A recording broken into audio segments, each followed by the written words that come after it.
Well, President Cyril Ramaphosa has officially announced the national state of disaster to help Eskom overcome the country's energy crisis. He also announced the appointment of the new minister in the presidency responsible for electricity. All this came out during the delivery of his State of the Nation address in Parliament last night.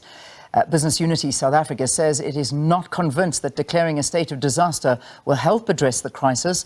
BUSA says mismanagement and lack of governance has created circumstances in which a state of disaster has to be declared. It also believes that the appointment of a minister for electricity in the office of the president is a bad idea. This will add to the confusion and turf wars rather than solve the problem. Well, let's unpack this, and to help us do that, we've got the founder and managing director of 2020 Insight Karabo Mashugane. Good to have you. Thanks for joining us, Karabo. Hi, good morning, and thanks for inviting me. All right, so, I mean, we can see the big issues that seem to have sort of stuck in South Africans' minds, and that's the fact that we're in a state of disaster and there's going to be a new minister of electricity. But let's begin by asking you, what did you make of Ramaphosa's sona, given how desperate South Africans are to find solutions for electricity, water, income, food challenges, you name it? Yeah, and I think it's all interlinked. My key takeaway, there was a lot that was done, that was announced. I think a few good initiatives in the pipeline and some that have already been implemented. But I think just from the starting block, just defining who we are, I think we just got off on the wrong foot there by trying to define ourselves outside of Africa, which is really just central to our being, and the land, which was also quite central to the struggle for freedom. And that was the primary sort of focus in it. And so to firstly try and define us out of that, I think it ill-defines us, and then it makes it very difficult for us to then cohere as a society. Our cultures, as diverse as they are, define us. And I think, I really disagree there with the president's point of departure, of trying to define us outside of that. And I think once your identity is unclear and once you're not properly defined, it makes it very difficult to then formulate a purpose, a general purpose for the country. And to just say that it is hope that defines us, I think it is too broad, it is too unattainable that as an identity form to help us solve our problems. So that was the sort of the primary thing. And I think as a point of departure then from there, the key thing for us is just the lack of a coherent strategy for the government. There's obviously a very strong focus on the just transition. And I think a lot of our economic activity is going to be moved towards that direction, which is all good and well. But I think there should be a much bigger focus in terms of just, if we define ourselves as Africans and how we then work together and integrate ourselves into the SADC region. I think there was some good talk about, African trade and stuff, and the free trade agreement that's in place, and utilizing it. But, we've been trying to define ourselves through some South African exceptionalism, which has failed us so far. And I think if we better define ourselves as Africans, to integrate ourselves into the African community, work together with our neighbors, I think we'll be moving in a better direction.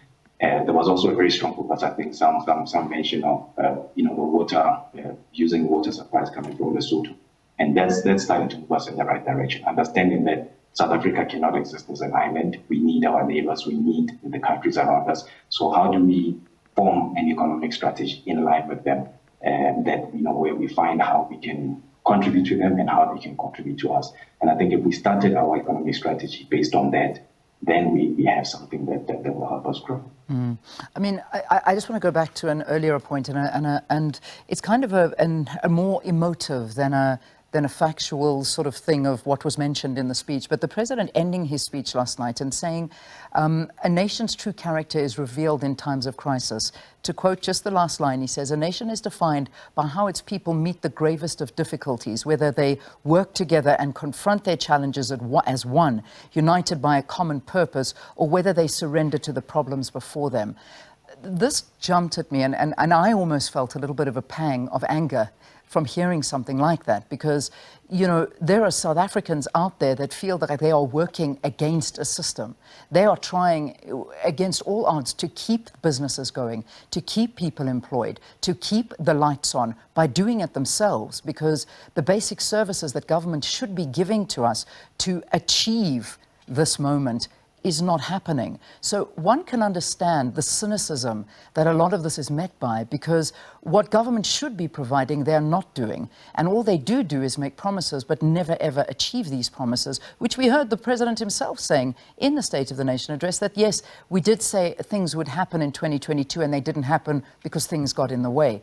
I don't know if this is good enough anymore. Yeah, look, I mean, you know, to be fair, he did list some achievements. There's some good progress that's been made. I think investment into, for example, just building bridges and avoiding some of the scenes that we've seen with the kids trying to cross rivers and people trying to cross rivers when they're flooding. I think that those are some of the good nuggets that come out of it. But, you know, our ability to respond in times of crisis doesn't happen at the point of crisis. It happens in terms of the preparation and what we've done. You know, if you're an athlete, to show up and win whatever competition you're in, it doesn't happen on that day. It happens in all the work, in the years when you go to the Olympics, in the 4 years before that. You know, you don't win the World Cup on the day, you win it long before it starts. And I think that is where perhaps we're missing it, that you know, our ability to respond to a crisis is going to be informed by how we have prepared ourselves and strengthened ourselves as a country before that. And things like investment in education. I mean, we spoke about, I think, good results that were achieved by matrix. It's great, but, you know, we just had results the other day that shows that South Africa scores, I think it's about on 3 in the science, technology, and the STEM subjects of about 64 countries. And that's for students from grade 4 to grade 8. So if you look at that and you say, well, you know, what kind of society are you building? What kind of capabilities are we building in ourselves to be able to respond to, you know, where the future is going and some of the challenges that are going to face us?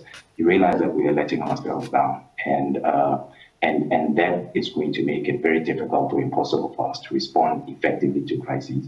And that is part of the reason why we are in the mess that we are today. Yeah. You know, a state of disaster is usually a response to a natural, unexpected calamity that happens. But if you are responding to essentially mismanagement, and then you empower the people that actually mismanaged, that caused the crisis to not have regulatory sort of oversight and burdens to them, you are creating an opportunity to actually make things worse. And so in order for us to really respond to this, we need to build ourselves in a manner that's going to avoid us actually getting into disasters like this, where we will only have to respond to disasters that come because of natural calamities that we can't prevent. So we in this national state of disaster now. It has been declared. The minister has gazetted it. It's there. We're in a state of disaster now. It began with immediate effect. Now, this is something that we are familiar to. We've just come out of it with COVID, and unfortunately, we came out of it in a way where we saw a lot of corruption happening under the state of disaster, and of course everything falling under government. And you know, this is where we saw a lot of the COVID funds unfortunately being stolen and taken and used in ways that did not benefit the country. So South Africans, again, very worried about being put under a state of disaster. And also we saw political parties coming out and saying that they are going to be taking that on review and taking that to court. I think the DA had already released a statement even before the SONA was finished, saying that they were taking this to court. Your views on a state of disaster? I mean, is this the route that we should be taking as a country right now? No, I mean, I think, you know, it's funny that the president, when he outlined the sort of the causes and the solutions to Eskom, top and foremost was that we've got to just fix the coal-fired stations that we have. So, you know, it must be clear to everybody that we have more capacity currently in energy generation than we actually need. I think we're operating at just under 60%. If we simply just ramped it up to about 70% or so, there will be no load shedding. So and we've got to separate those two things, right, between the transition and solving the immediate crisis. The immediate crisis does not need anything except for Eskom to actually produce from its current capacity to fix that. I don't know if you need a state of disaster for that to happen. I don't know if you need a new minister for that to happen.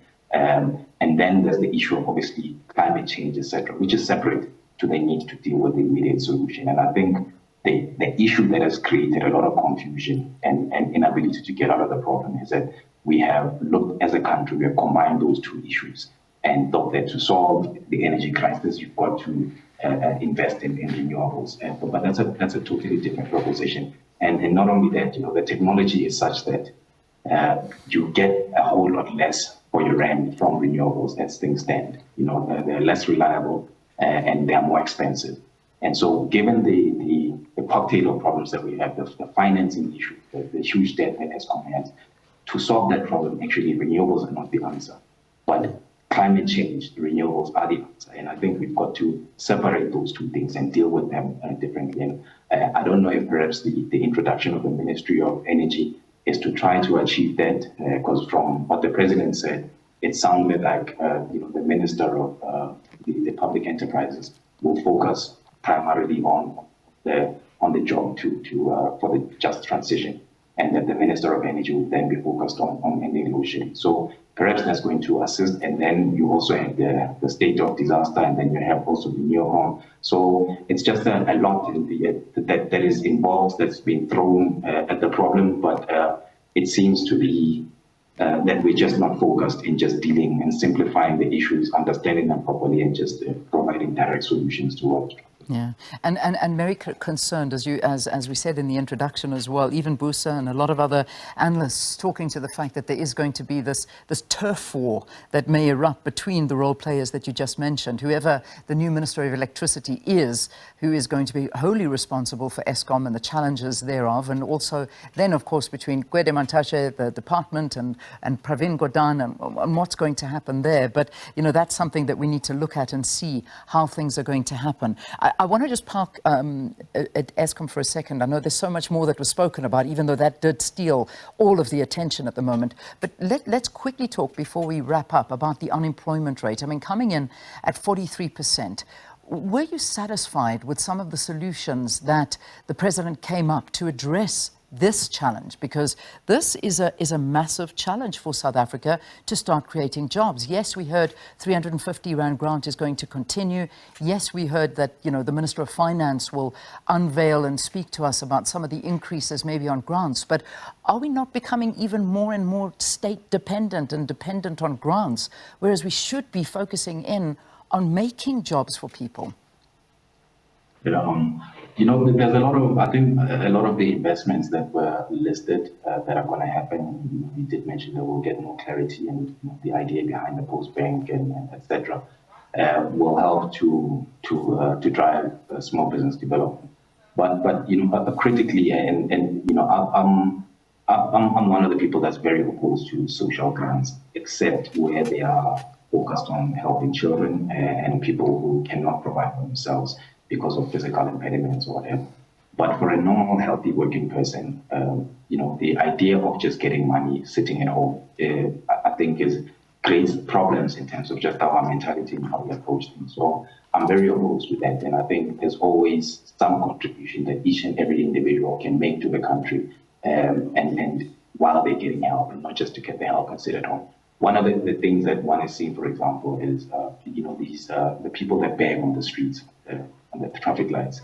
As load shedding has happened, they've sort of redefined themselves from people who are just standing there and begging, and they're helping to direct traffic. And I think as dangerous as it is, for me, that's been a good indicator of how an individual can at least relook at themselves in terms of where they fit into society. And I think just standing on the street, begging every day for people to give you some change must be very debilitating to them. And I think just from their self-conception, the idea of now being contributing something positive to the environment and to society is very good.